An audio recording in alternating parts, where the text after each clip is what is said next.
त्याचबरोबर त्यांच्या टीममध्ये दाखले हायस्कूलचे सहकारी शिक्षक तसेच माळी सर, त्याचबरोबर आपण सर्वपत हायस्कूलचे यांचे टोवले सर आणि योगी प्रभुनाथ महाराज माध्यमिक विद्यालयाचे यशस सावंत आणि नवनाथ हायस्कूल सर्व शिक्षक स्टाफ विद्यार्थी या सर्वांच्या वतीनं या टीमचं मी मनपूर्वक सहर्ष स्वागत करतो.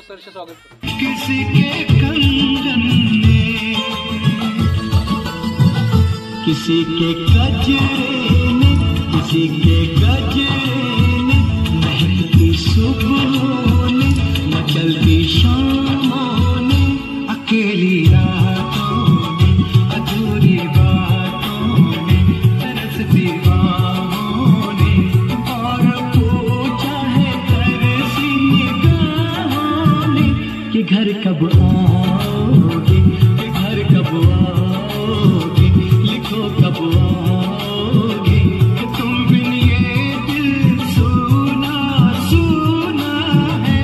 संदेशे आते हैं हमें तड़पाते हैं, तो जिनकी आती है वो पूछे जाती है कि घर कब आओगे. कष्टाची कमाई. एका गावात 2 चोर राहत होते. ते 2 चोर रोज चोरी करायचे. वर आलेले चोरीचे 3 भाग करायचे. प्रत्येक जण एक भाग घ्यायचा व एक भाग ईश्वराच्या करी अर्पण करायचा. त्यानंतर एका रात्री ते दोघे चोर चोरी करण्यासाठी एका गावात गेले, पण त्यांना कुठेही चोरी करण्याची संधी मिळाली नाही. ते दमून एका मंदिरात गेले. तेथे एक संत झोपलेले होते. त्यांनी त्या संतांना उठवले व सांगितले की तुमच्याजवळ जे आहे ते द्या, किंवा नाहीतर आम्ही तुम्हाला मारून टाकू. संतांनी विचारले तुम्ही कोण आहात? त्या चोराने सांगितले की आम्ही चोर आहोत, चोरी करत आहोत. संतांनी विचारले की तुम्ही जे करत आहात ते चांगले आहे की वाईट?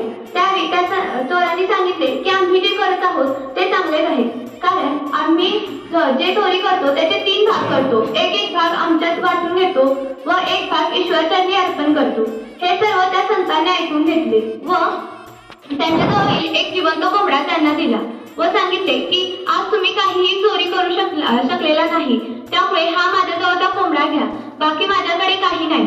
त्यावेळी त्या चोरांना प्रश्न पडला की याचे 3 भाग कसे करायचे. ते आश्चर्याने संतांकडे पाहू लागले. संतांनी आश्चर्य समजावून देत सांगितले की चोरी करणे हे काही चोरीने काही आपण जगू शकत नाही. त्यामुळे कष्टाच्या कमाईचा एक भाग तुम्ही ईश्वराचरणी अर्पण करा, यातच खरे सार्थक आहे. चोरांना हे पटले व त्यांनी संतांना नमस्कार केला व चोरी न करण्याचे ठरवले.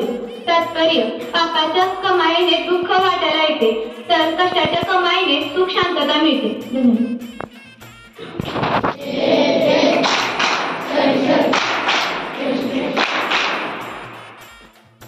जायचा मार्काचा पेपर असला तरी आपण त्रुटी काढतो, त्याला निघतात. म्हणजे हे नाही, हे यांना 100 मार्काचं जायचं तर यांना यायचं पाहिजे होतं, हे आपण सहज बोलून जातो. तर मग मला जर गेस्ट करायचं तर मला माझ्या सगळ्या त्रुटींना बाजूला करावं लागेल आणि त्यासाठी ही तपासणी आहे. तुमच्या त्रुटी दाखवणं